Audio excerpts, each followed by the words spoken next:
오늘 하나님 말씀은 요한 1서 3장 4절에서 9절까지 말씀입니다. 제 성경은 389페이지입니다. 요한 1서 3장 4절로 9절까지 말씀입니다. 같이 읽습니다. 죄를 짓는 자마다 불법을 행하나니 죄는 불법이라. 그가 우리를 죄를 없애려고 나타나신 것을 너희가 아나니 그에게는 죄가 없느니라. 그 안에 거하는 자마다 범죄하지 아니하나니 범죄하는 자마다 그를 보지도 못하였고 그를 알지도 못하였느니라. 자녀들아, 아무도 너희를 미혹하지 못하게 하라. 의를 행하는 자는 그의 의로우심과 같이 의롭고 죄를 짓는 자는 마귀에게 속하나니 마귀는 처음부터 범죄함이라. 하나님의 아들이 나타나신 것은 마귀의 일을 멸하려 하심이니라. 하나님께로부터 난 자마다 죄를 짓지 아니하나니 이는 하나님의 씨가 그의 속에 거함이요 그도 범죄하지 못하는 것은 하나님께로부터 났음이라. 아멘. 아버지 하나님 은혜 감사합니다. 오늘도 이렇게 특별 새벽기도 사랑하는 성도들 올해를 시작하면서 믿음으로 그리고 기도로 또 말씀으로 결단하고 나갈 때에 오늘도 우리에게 필요한 말씀을 주시고 그 말씀 붙들고 우리의 삶을 재정립하고 믿음으로 승리할 수 있는 저희들 될 수 있도록 주님 도와주시옵소서. 오늘도 이 시간에 주의 성령께서 우리 각자에게 말씀해 주실 줄 믿사오며 예수님 이름으로 기도하옵나이다. 아멘. 코로나 사태가 정말 1년을 다가오고 있습니다. 성도님께서 연락 오는 분 중에 백신을 맞았다고 그러면서 뜻밖의 또 우리 성도님 중에서 많은 분들이 이제 교사든지 가르치는 관계든지 아니면 헬스케어 관계 이런데 이제 하시는 분들 또 어르신들 케어하고 이런 일들도 마찬가지죠. 그래서 백신들을 많이 맞고 있습니다. 이제 맞기 시작됐으니까 좀 시간이 걸릴는지 모르지만은 이제 얼마 있지 않으면은 우리 모두가 다 백신을 맞을 것이라 그렇게 생각하고 또 이제 이 코로나 바이러스도 다 지나가게 되어 있다 그렇게 생각합니다. HIV 그리고 에이즈가 HIV 바이러스라는 것을 통해서 나타나는 그러한 몸에 나타나는 현상, 증상 이런 것을 에이즈라 그렇게 부른다고 하죠. 그런데 그것도 지금 현재 보면은 많은 것들이 이제 완치될 수는 없지만은 완전하게 될 수 없지만 그래도 이제 만성 질환으로 분리되어 있었습니다. 그러니까 예전에는 걸리면 무조건 죽는 거로 되어 있었는데 지금은 오랫동안 또 살기도 하고 또 만성 질환으로 분리돼서 5,000일 이상 이래 살고 있는 그런 사람도 있다고 그렇게 이야기되고 있습니다. 근데 이 모든 것들이 보면은 이러한 병들이 이제 걸리는 것, 우리가 요즘 이제 아주 추운 오늘 날씨가 아주 추운 것 같은데 감기를 조심하라. 감기를 조심하라 하는 이유가 이 감기가 들게 되면 면역성이 떨어지잖아요. 면역성이 떨어지게 되면 다른 바이러스가 들어오기 쉽고 그리고 몸이 그걸 방어하지를 못하는 것이죠. 그래서 우리 몸이 얼마나 건강하냐 측정할 수 있는 것은 바로 면역성이 얼마나 강하냐 여기에 달려 있다고 그렇게 말합니다. 사람이 병에 걸리는 것은 병균과 우리 몸속에 있는 면역성이 싸움에서 병균이 이기는 것이죠. 그런 병이 드는 것이죠. 인간의 몸에는 언제든지 이 암도 보면은 발병할 요인을 다 가지고 있다고 하는 것이에요. 그런데 이것이 스트레스를 엄청 많이 받든지 아니면 어떤 요인으로 인해서 우리 건강 상태가 나빠질 때 암이 몸에서 드러난다고 하는 것입니다. 그래서 가장 불행한 것이 뭐냐면은 몸에 면역성이 없는 그러한 상태. 몸에 면역성이 없는 그러한 상태. 그러니까 병균을 방어할 수 없는 그러한 상태가 가장 불행한 상태죠. 왜냐하면 그것은 어떻게 할 수가 없는 그러한 일인 것이죠. 그래서 이것을 보면서 느끼는 게 뭐냐면은 죄를 짓는 것도 이것과 그대로 적용될 수가 있는 것입니다. 사람 안에 이 죄를 짓고자 하는 그러한 충동과 그리고 죄를 이기려고 하는 그러한 능력이 우리 속에 같이 있는 것이죠. 보통 경우에는 우리가 죄를 짓고자 하는 그러한 충동이 일어난다 하더라도 이것을 이기는 양심의 힘이 있습니다. 우리 속에 양심의 힘이 있는 것이에요. 양심의 힘 또 주위에서 아주 좋은 여건 뭐 이런 일들을 통해서 죄를 짓지 못하는 경우가 생기는 거예요. 죄를 실제로 짓고자 하는 마음이 있었다 하더라도, 그러나 마음속에 있는 이 죄를 짓고자 하는 그러한 욕망이나 충동이 내 양심보다 더 강해져 버리면, 어떤 도덕심 같은 이런 걸 뛰어넘어 버리면 그럼 죄를 짓는 것이에요. 옛날에는 죄를 짓는 사람은 따로 있다 그랬습니다. 뭐 범죄형, 그래서 뭐 눈썹이 붙어 있고 시커멓고 뭐 우락부락 생기고 뭐 이렇게 뭐 건장하고 뭐 이런 인상이 아주 안 좋은 이런 사람이 이제 범죄형이라. 그래서 옛날에 어떤 뭐 간첩 때문에 검문하고 이럴 때에 항상 사람들 그런 사람부터 먼저 검문하고 뭐 그런 이야기들이 많이 있는데, 근데 실제로 그게 아니라고 하는 거예요. 왜냐하면 사람들이 아주 얌전하게 보이고 전혀 아닌 것 같은데 그 속에 이런 죄에 대한 욕망이 어느 순간에 터져 나와서 아주 그렇게 보이지 않는 사람, 닭 한 마리 잡을 힘도 없는 그런 사람이 보면 아주 악한 범죄를 저지른 그런 경우들이 많이 있다고 하는 것입니다. 그런데 성경에서 의하면은 우리 모든 사람들의 마음에는 죄가 들어와 있다고 하는 것이죠.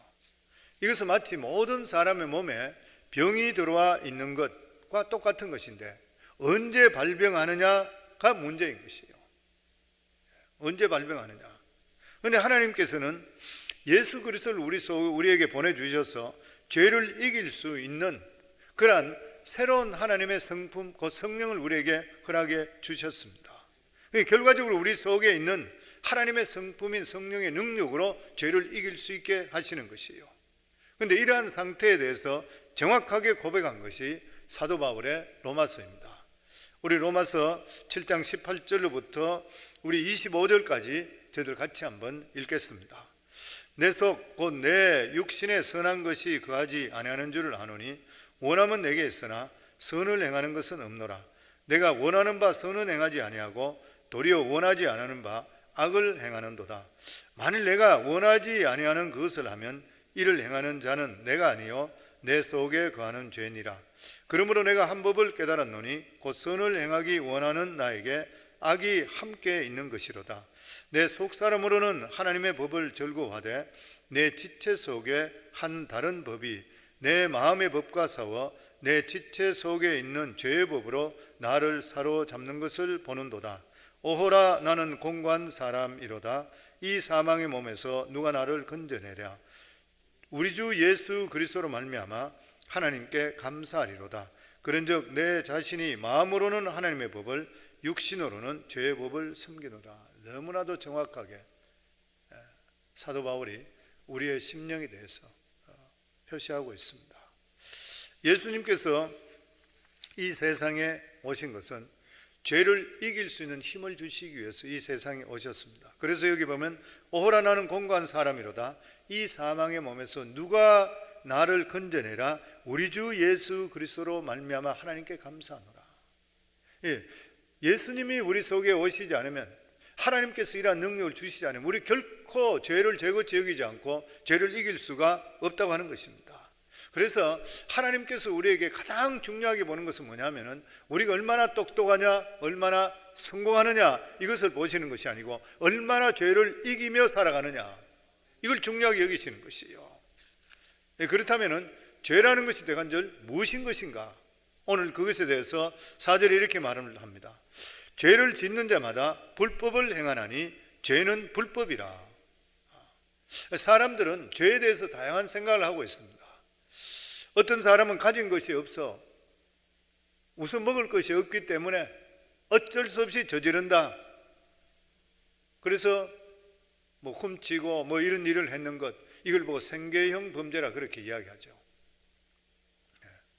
그런데 실제적으로 생계형 범죄는 극히 적다고 합니다. 많지 않다고 하는 것이에요. 많은 경우에 우리 속에 있는, 인간의 속에 있는 이 죄의 충동을 이기지 못해 죄를 짓는 거예요. 분노, 욕망, 뭐 이런 것들.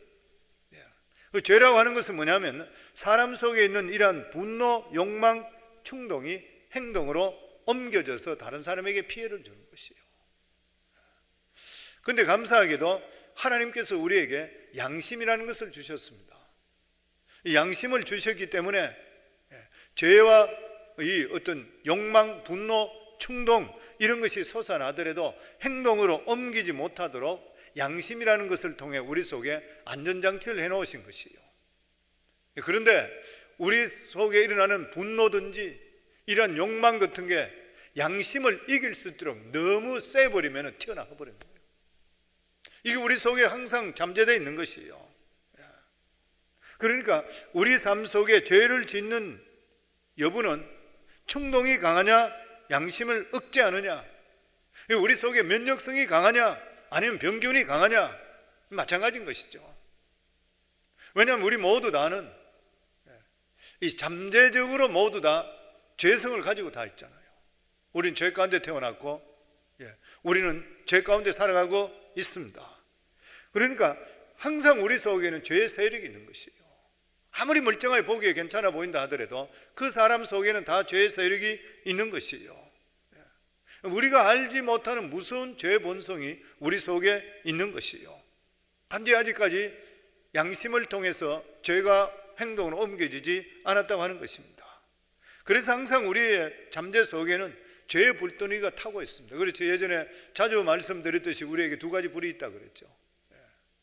우리 속에는 분노의 불과 정욕의 불이 항상 타오르고 있는 거예요. 이걸 마지막까지 컨트롤을 잘 하지 못하게 될 때는 우리 인생이 한순간에 파괴되어 버리는 거예요.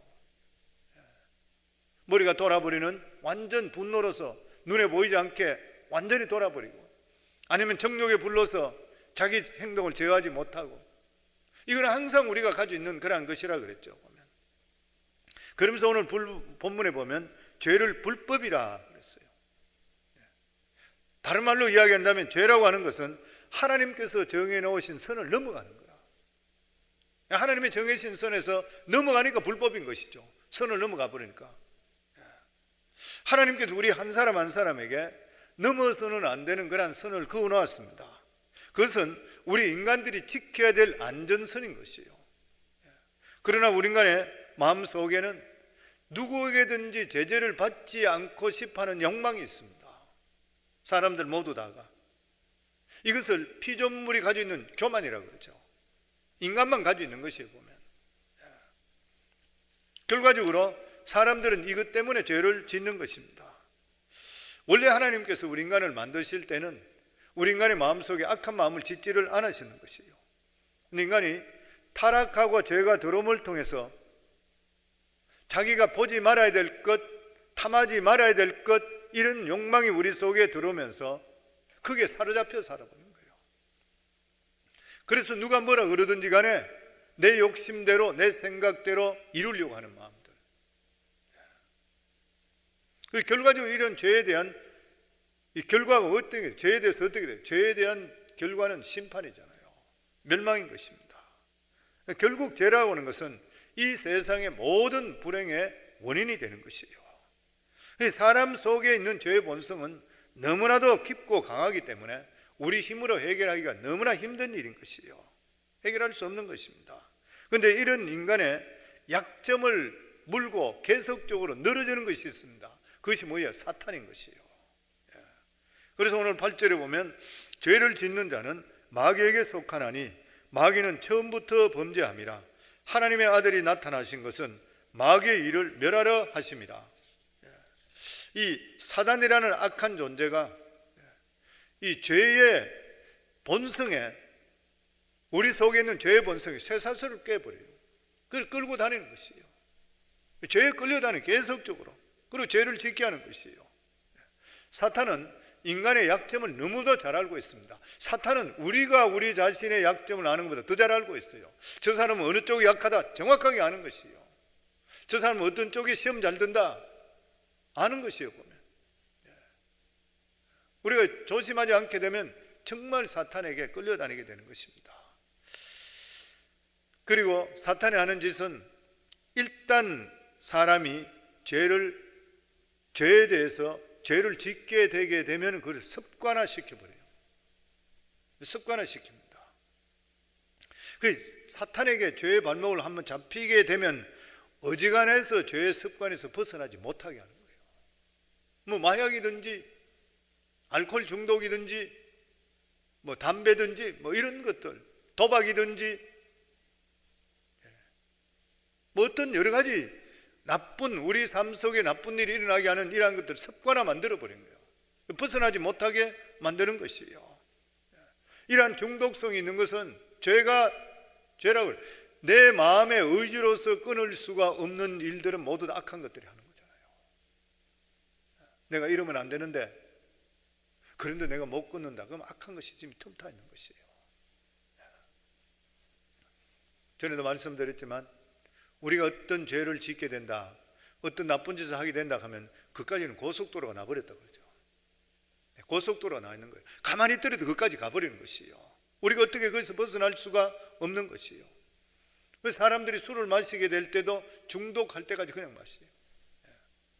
마약하는 사람도, 아편 주사 맞고 하는 사람도 그 사람들이 그렇게 될 줄 자기가 생각했는가요? 한 번 맞고 나면 그 다음부터 그까지 고속도로가 생겨버려요. 계속 그래 돼버리는 것이에요. 성적인 유혹에도 한 번 빠지게 되면은 인간은 완전 욕망의 노예로 돼버리는 것이에요. 또 뿐만 아니라 사탄은 사회 분위기를 조장해서 죄가 별것 아닌 것 같이 하는 그러한 것을 자꾸 심어줍니다. 뭐 저 사람도 저렇게 하는데, 뭐 저 사람 괜찮아 보이는데 이 사람도 이런 짓 안 해? 그럼 나도 저까지 가면 괜찮네? 전체적인 분위기를 그렇게 만들어버려요. 오늘날 그런 것이 얼마나 많이 있는지를 모르는 것입니다. 그래서 사탄이 하는 것은 뭐냐면은 하나님께 대한 진리에 대해서 반감을 갖게 하고 인간이 인간답게 살아가는 가치를 포기하게 만드는 것이에요. 어디 중독돼 버려 보세요. 돈에 중독돼도 마찬가지고, 무슨 일에든지 중독돼 버리고 나면 내 자신이 내가 컨트롤하지 못하면 끌려다니는 거예요. 그럼 가치를 잃어버린 것이에요. 자기도 모르는 사이에 죄의 노예가 돼서 사탄에 끌려다니는 삶을 사는 것이에요. 우리 인간에게 죄의 문제가 해결되지 않고는 결코 인간의 존귀함을 회복할 수가 없는 것입니다. 새로운 삶을 살 수가 없는 것이에요. 그래서 5절 말씀에 보면 그가 우리 죄를 없애려고 나타나신 것을 너희가 아나니 그에게는 죄가 없느니라. 우리 인간에게 일생일대 최고 일이 무엇인 것입니까? 하나님께서 죄의 세력을 멸하시기 위해 하나님의 아들 예수 그리스도를 이 세상에 보내주신 것이에요. 그래서 예수님께 오셔서 귀신을 쫓아내시고 인간의 얽매여 있는 것을 쫓아내주시고, 그리고 예수님 하신 일이 우리를 자유롭게 하시는 거잖아요. 자유롭게 했습니다. 우리 인간의 의지로서는 우리는 어떻게 할 수가 없는 거예요. 마치 산소호흡기를 끼고 있는 중환자와 같이 꼼짝도 못하고 아무것도 못하는 것이에요. 그럴 때에 예수님께서 오심을 통해 우리 인간을 위해서 죄의 세력을 멸하시는 것이에요. 그리고 우리를 자유케 하시는 거예요. 그래서 요한복음 8장 32절에 진리를 알지니 진리가 너희를 자유롭게 한다. 우리가 예수 안에 있게 될 때는 이러한 세력들을 끊을 수 있는 능력이 우리 속에 오고 내 자유롭게 내가 살 수 있는 능력을 우리에게 부여해 주시는 것이에요. 우리가 이 세상에 살아가면서 인간구실을 하기 위해서는 좋은 직장을 갖는 것, 좋은 대학 나오는 것 굉장히 중요합니다. 그런데 어떤 분은 그런 말을 했어요. 이런 아무리 좋은 것을 가지고 있다 하더라도 병들어 죽을 사람이 좋은 옷 입고 좋은 옷이나 좋은 음식이 무슨 상관이 있냐는 거예요. 전혀 도움이 될 수가 없다고 하는 것입니다. 우리는 살아가는 삶에 하나님으로부터 주시는 무한한 능력과 축복을 가로막고 있는 이 죄에 대해서 해결할 수가 있어야 돼요. 그만큼 더 중요한 것은 없는 것입니다. 그런데 이 죄를 해결할 수 있는 유일한 방법이 뭐냐면 예수 그리스도인 것이요.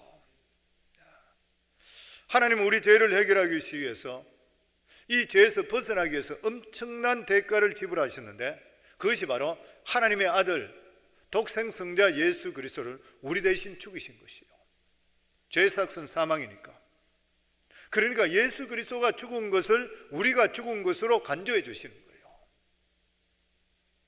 전에 한번 복음에 대해서 말씀드릴 때 우리 새가족반에서 그런 이야기 한 적이 있죠. 옛날에는 실제로 그런 제도가 있었다 그러죠. 보면 어떤 사람이 감옥에서 있다가 죄를 지어 저 사람 사형받아야 되는데 그 사람이 살아났다고 하면은 한 사람의 생명당 1000냥인 것 같으면 사람을 살린다 그래요. 누군가 1000냥을 지불했는 것이에요. 또 실제적으로 예전에는 사람이 죄를 짓고 죽게 되었을 때에 그 사람을 대신해서 누가 대신 죽어주면 그 사람 방민이 됐대요. 어떤 사람이 감옥에 들어서 이 사람은 죽게 됐는데 다른 한 사람이 그 사람을 위해서 그 집 식구를 다 살려준다는 조건이면 어쨌든 간에 거기서 해결돼서 한 사람이 돌아서 내가 저 사람을 위해서 대신 죽겠습니다 그러면은 그 나라 법으로 볼 때에 이 사람을 대신 죽이고 감옥에 있는 사람을 방면시켜준대요. 그럼 이 사람이 방면돼서 나가게 되면 그 나라 법으로 볼 때에 이 사람은 이미 대가를 자기를 위해서 한 사람이 죽었기 때문에 죄가 없는 것으로 인정되는 거예요. 그런데 그 사람은 죄가 완전히 없는가요? 양심상 죄가 있는 거죠. 그렇지만 용서받은 죄인인 거예요. 우리가 똑같지요. 우리가 죄의 감옥에서 빠져나올 수 없어 우리가 영원히 멸망할 수밖에 없는데 그 자리에 예수 그리스도께 다시 들어오셔서 예수님께 대신 죽으시고 저 사람 방면해 달라는 것이에요. 이게 복음이지 않습니까? 우리 죄 가운데 우리는 죽을 수밖에 없는데 하늘나라 법으로 죄에 대해서는 반드시 심판받고 멸망인데 예수님께서 죄 없는 분이 오셔서 내가 저 죄를 대신 담당할 테니까 저 사람을 내보내주라. 그래서 우리가 예수 그리스도를 믿음을 통해서 구원받는다는 이유가 예수 그리스도께서 내 죄를 위해 내가 죽는 것으로 똑같이 동일하게 하늘나라 심판을 받았기 때문에 죄가 있는데도 불구하고 방면되는 것이에요. 이게 복음입니다.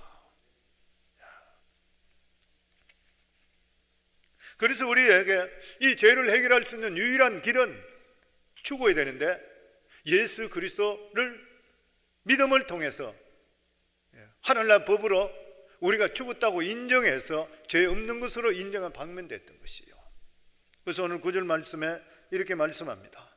하나님께로부터 난 자마다 죄를 짓지 아니하나니 이는 하나님의 씨가 그 속에 거하며 그도 범죄하지 못하는 것은 하나님께로부터 났음이라.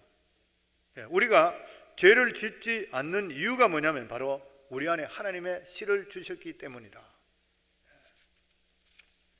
이것이 씨라고 하는 이유가 뭐냐면은 씨는 아주 적습니다. 근데 이 씨가 우리 속에 숨겨질 때, 땅에 심게 될 때에 이것이 나중에 자라서 큰 나무가 되는 것이에요. 마찬가지로 복음의 씨앗이 우리 속에 심겨질 때에 아주 적은 것이 한마디 말씀이 우리 속에 들어왔는데 나중에 보면 이것이 엄청난 능력으로 열매 맺게 되고 인생이 완전히 바뀌는 것이에요. 그리고 이 하나님의 씨가 우리 속에 들어오게 되면 우리 마음 속에 들어오는 죄를 싫어하게 되어 있습니다. 실제적으로 죄가 나쁘다는 걸 아는데도 불구하고 죄를 좋아하면 죄를 짓는 거예요. 깡패들 이야기를 들어보면 그런 이야기예요. 왜 사람을 그렇게 두들겨 패느냐 이러면 두들겨 패면 나쁜 거 아는데도 두들겨 팰 때 희락이 느껴진대요. 좋아지는 거예요. 죄도 보면은 저러면 안 되는데도 죄를 해보면 재미가 있고 희락을 느끼면 그냥 그대로 하는 거예요. 중독되는 것이죠. 아마 모든 그리스도인들이 죄를 싫어하고 멀리해야 된다고 생각 안 하는 사람이 아무도 없을 것입니다.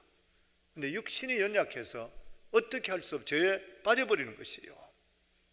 그런데 하나님의 씨 성령께서 우리 속에 내주하게 계실 때는 이 죄를 자꾸만 밀어내게 되어 있습니다.